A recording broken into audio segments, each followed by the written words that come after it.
Hello दोस्तों, hero MotoCorp 125 CC category के अंदर लेकर आया है एक्सट्रीम 125 आर, जिसका डायरेक्ट मुकाबला होने वाला है टीवीएस की रेडर 125 के साथ में। दोनों ही बाइक जो है वो काफी स्पोर्टी कैरेक्टर के साथ में आती हैं। इसमें एक बड़ा कंफ्यूजन होगा आपको कि कौन सी बाइक की तरफ जाया जाए, तो इस कंफ्यूजन को दूर करेंगे आज के कंपैरिजन वीडियो में। साइड बाय साइड कंपेयर करेंगे हीरो एक्सट्रीम 125 आर को टीवीएस रेडर 125 के साथ। बिना किसी तरीके कंपैरिजन शुरू करते हैं, बात करते हैं डिजाइन एंड लुक्स की। अब एक्सट्रीम जो है यहाँ पर नई आई है, तो सबसे पहले इसके डिजाइन लुक्स की अगर बात करूं तो काफी ज्यादा अग्रेसिव स्टाइलिंग आपको इस बाइक में देखने को मिलने वाली है। नो डाउट 125 सीसी कैटेगरी के अंदर अब कोई भी ऐसी बाइक नहीं है जो एक्सट्रीम 125 आर के डिजाइन को एक तगड़ा कंपटीशन दे सके, बल्कि इसका डिजाइन ऐसा है कि ये 150 160 सीसी में आने वाली अपाचे या फिर एसपी 160 जैसी बाइक्स को एक तगड़ा कंपटीशन दे सकती है अपने लुक्स से। यहां पर कंपनी ने जबरदस्त फीचर्स भी ऑफर किए हैं। आपको एलईडी प्रोजेक्टर हेडलैम्प ऑफर किया जा रहा है, एलईडी टर्न इंडिकेटर दिए गए हैं, साथ ही हजार्ड बटन भी है, तो चारों इंडिकेटर भी आप यहां पर एक साथ यूज कर सकते हो। 10 लीटर का मस्कुलर फ्यूल टैंक आपको देखने को मिलेगा, टैंक एक्सटेंशंस के साथ में स्प्लिट सीट सेटअप दिया गया और स्प्लिट ग्रैब हैंडल्स आपको देखने को मिलते हैं। ओवरऑल जो डिजाइन एंड लुक्स निकल कर आते हैं बाइक के, वो काफी ज्यादा जबरदस्त आते हैं। लेकिन ऐसा नहीं है कि टीवीएस रेडर यहां पर पीछे रहने वाली है। रेडर की लुक भी काफी ज्यादा जबरदस्त है। इसी वजह से रेडर ने एकदम से जो सेल पकड़ी है ना इंडियन मार्केट में, वो कोई और 125 सीसी बाइक नहीं पकड़ पाई। टीवीएस रेडर के डिजाइन की बात करूं तो यहां भी आपको एलईडी हेडलैम्प सेटअप देखने को मिलता है, एलईडी टेल लैंप के साथ में। हालांकि यहां पर जो टर्न इंडिकेटर है वो हेलोजन ही है और उनके अंदर आपको हजार्ड का फंक्शन नहीं मिलता, तो हजार्ड आप ऑन नहीं कर पाओगे। लेकिन ओवरऑल जो लुक्स हैं बाइक के, इसके भी काफी अच्छे आता है। यहाँ भी आपको 10 लीटर का फ्यूल टैंक मिलता है टैंक एक्सटेंशंस के साथ में, तो इसका टैंक भी आपको काफी अच्छी लुक देता है। और इस बाइक के अंदर आपको स्प्लिट सीट सेटअप देखने को मिलता है। हालांकि जो इसका ग्रैब हैंडल है वो स्प्लिट नहीं है, वो सिंगल ही आपको देखने को मिलता है। ओवरऑल लुक्स आपके ऊपर भी डिपेंड करता है कि आपको एक्सट्रीम ज्यादा पसंद आए या फिर रेडर पसंद आए, तो ये आप मुझे कॉमेंट में बताना। इंजन की बात करते हैं, क्योंकि इंजन के मामले में भी आपको बड़ा कंपटीशन देखने को मिलेगा। हीरो ने यहां पर स्प्रिंट ईबीटी टेक्नोलॉजी के साथ में नया इंजन बनाया है, क्योंकि 125 सीसी का single cylinder air cooled engine है, जिसके साथ में 11.5 बीएचपी की पावर और 10.5 न्यूटन मीटर का टॉर्क जो है वो लगभग क्लेम किया जा रहा है। और यहां पर आपको 5 गियर देखने को मिलेंगे इस बाइक में। इस इंजन के साथ आपको इलेक्ट्रिक स्टार्ट और किक स्टार्ट दोनों मिलने वाले हैं।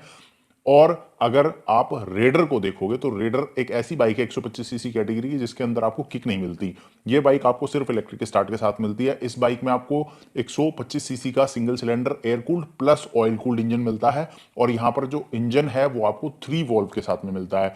जबकि एक्सट्रीम का जो इंजन है वो 2 वोल्व टेक्नोलॉजी पे है, लेकिन यहां पर आपको 3 वोल्व मिल रहे हैं, जिसकी वजह से ये इंजन आपको 11.2 बीएचपी की पावर और 11.2 न्यूटन मीटर का टॉर्क देता है। टॉर्क अगर आप देखोगे तो वो रेडर में आपको ज्यादा मिलेगा। यहां भी आपको 5 गियर मिल रहे हैं। इस इंजन की परफॉर्मेंस बहुत ही बढ़िया है, और ये इंजन जो है आपको जबरदस्त पावर तो देता ही है। साथ ही इस मोटरसाइकिल में कंपनी तो राइडिंग मोड भी देती है, इको और स्पोर्ट्स, या फिर इको और पावर आप कह सकते हो, जहां पर बेसिकली इको जो है वो सिटी राइड के लिए बनाया गया है, और पावर मोड है जब आपको ज्यादा पावर चाहिए बाइक से, टॉप स्पीड वगैरह आपको बेहतर अचीव करनी है, तो आप इसको पावर मोड में चला सकते हो। इस तरह का कोई भी राइडिंग मोड फिलहाल आपको एक्सट्रीम के अंदर ऑफर नहीं किया जा रहा है, तो इंजन के अंदर आपको ये बड़ा डिफरेंस देखने को मिलता है। बात करें डायमेंशंस की, तो डायमेंशंस के अंदर आपको कोई खास डिफरेंस नहीं मिलेगा। दोनों ही बाइक्स जो है वो काफी कॉम्पैक्ट डिजाइन के साथ में आती हैं। हाँ, ओवरऑल हाइट अगर आप देखोगे तो वहां पर एक्सट्रीम जो है वो आपको थोड़ी सी ऊंची नजर आएगी, और सीट हाइट के मामले में भी एक्सट्रीम की जो सीट हाइट है वो आपको 794 की मिलेगी, जबकि रेडर की जो सीट हाइट है वो 780 है। तो अगर आप शॉर्ट हाइट राइडर हैं जिनकी हाइट 5.5 फीट या उससे कम है, तो उस हिसाब से आपको रेडर ज्यादा कंफर्टेबल लगेगी। लेकिन जिन लोगों की एवरेज हाइट 5.5 फीट या उससे ऊपर है, तो वो एक्सट्रीम पर अपने आप को ज्यादा कंफर्टेबल फील करेंगे। ब्रेकिंग सिस्टम और टायर्स एंड व्हील्स के अंदर आपको बड़ा डिफरेंस देखने को मिलने वाला है। हीरो ने यहां पर बहुत अच्छा काम किया है। हीरो एक्सट्रीम 125 आर के अंदर फ्रंट में आपको 276 की डिस्क ब्रेक ऑफर कर रहा है। ये डिस्क साइज अगर आप कंपेयर करोगे रेडर से तो काफी बड़ा है, और ये डिस्क साइज आमतौर पे आपको 150 160 सीसी की बाइक में दिया जाता है, जो कि इन्होंने यहाँ 125 सीसी में दिया है।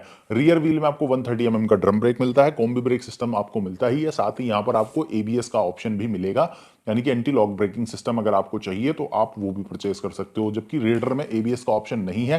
रेडर के अंदर आपको 240 की डिस्क मिलती है फ्रंट में, रियर में 130 की ड्रम मिलती है, और यहां पर आपको सिर्फ कॉम्बी ब्रेक सिस्टम मिलता है। एबीएस यहां नहीं ऑफर किया गया है।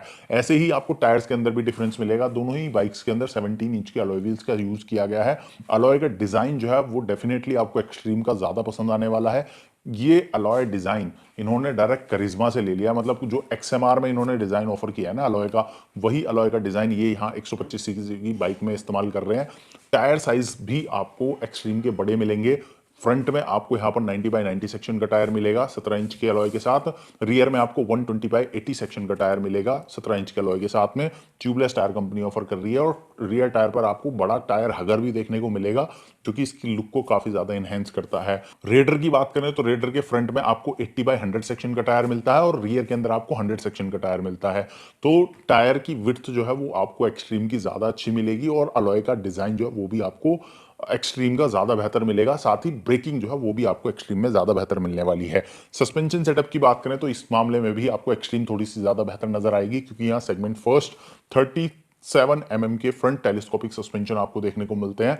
और रेडर में अगर आप देखोगे तो वहां पर आपको टेलीस्कोपिक सस्पेंशन ही मिलता है, लेकिन उसका साइज जो है वो इसके टेलीस्कोपिक सस्पेंशन के मुकाबले थोड़ा छोटा है। रियर में दोनों ही मोटरसाइकिल के अंदर आपको मोनोशॉक सस्पेंशन ऑफर किया जा रहा है, लेकिन एक्सट्रीम का जो मोनोशॉक सस्पेंशन है वो शोवा के साथ मिलकर बनाया गया है। और शोवा जो है वो काफी ज्यादा पॉपुलर ब्रांड है सस्पेंशन के मामले में। साथ ही यहाँ पर आपको 7 स्टेप एडजस्टमेंट भी मिलती है, तो आप अपने हिसाब से सस्पेंशन को एडजस्ट भी कर सकते हो। इसके बाद में अगर बात करें मीटर कंसोल की, दोनों ही बाइकों के अंदर आपको फुल डिजिटल मीटर देखने को मिलता है। फुल डिजिटल मीटर में दोनों ही मोटरसाइकिल्स में आपको मोबाइल कनेक्टिविटी का ऑप्शन मिल जाएगा। रेडर का अगर आप टॉप वेरिएंट लेते हो तभी आपको मोबाइल कनेक्टिविटी मिलेगी, लेकिन एक्सट्रीम में अभी कंपनी ने बहुत ज्यादा चीजें तो डिस्क्लोज नहीं किया, लेकिन शायद से आपको बेस मॉडल से ही मोबाइल कनेक्टिविटी जो है वो स्टैंडर्ड देखने को मिल सकती है, जिसके अंदर कॉलर आईडी SMS अलर्ट की नोटिफिकेशन आपको मिल जाएंगे। बाकी दोनों ही बाइकों के मीटर कंसोल में आपको gear position indicator, speedometer, trip meter, odometer देखने को मिल जाता है। एक चीज जो रेडर में आपको मिलेगी वो है USB चार्जिंग पोर्ट, जो कि आपको एक्सट्रीम 125R में फिलहाल कंपनी नहीं दे रही है। हो सकता है कि अपडेट वगैरह के बाद में ये चीज आ जाए, और या फिर शायद से ना भी हो, तो ये एक कमी जो है वो आप कह सकते हो। बात करते हैं कीमत की, क्योंकि सारा खेल जो है वो प्राइस के ऊपर होता है, और इस मामले में हीरो ने बहुत अच्छी चीज करी है कि एक्सट्रीम 125R की जो प्राइस है वो 95,000 रुपीज से शोरूम शुरू हो जाती है अगर आप कॉम्बी ब्रेक सिस्टम वाला मॉडल ले रहे हो, और अगर आप ABS वाला मॉडल लेते हो तो 99,500 रुपए से आप एक्स शोरूम उसको खरीद सकते हो। ये रेडर के कंपैरिजन में काफी सस्ती आपको मिलने वाली है, क्योंकि TVS रेडर की जो शुरुआती कीमत है वो 97,000 रुपीज एक्स शोरूम है, जिसमें आपको मोबाइल कनेक्टिविटी नहीं मिलेगी और सिंगल सीट मिलती है। उसके बाद में जब आप स्प्लिट सीट वाले मॉडल पे जाओगे, या फिर आप top model smart x connect वाला जिसमें मोबाइल कनेक्टिविटी आती है उस पे जाओगे, तो उसकी कीमत 1,06,000 रुपए एक शोरूम है। तो लगभग 6,500 रुपए आपको सस्ती मिलने वाली है हीरो एक्सट्रीम 125R। तो प्राइस के अंदर 6,500 रुपए का डिफरेंस आपको देखने को मिलने वाला है। 6,500 रुपए आपके बचत तो हो ही रही है, और उसके साथ साथ हीरो एक्सट्रीम 125R में आपको ज्यादा फीचर्स भी देखने को मिलने वाले हैं, ज्यादा अट्रैक्टिव लुक एंड डिजाइन भी आपको देखने को मिलने वाला है। हालांकि इंजन कैसा परफॉर्म करेगा ये जब बाइक मार्केट में आएगी तभी कह सकते हैं। TVS रेडर का इंजन जो है वो फिलहाल काफी अच्छा काम कर रहा है। काफी लंबा टाइम हो गया है रेडर को भारतीय बाजार में आए हुए, तो उस हिसाब से ये बाइक जो है वो काफी अच्छा परफॉर्म कर रही है। बाकी आप मुझे कमेंट में बताओ कि एक्सट्रीम 125R या फिर TVS रेडर 125 दोनों में से कौन सी मोटरसाइकिल आप लेना चाहोगे। कमेंट जरूर करना। वीडियो पसंद आया तो लाइक करें, और चैनल पर नए आ रहे हैं तो सब्सक्राइब करें। इसी तरह के वीडियोस डिटेल्ड कंपैरिजन रिव्यूज हम अपने चैनल पर लेकर आते रहते हैं, तो सब्सक्राइब करना ना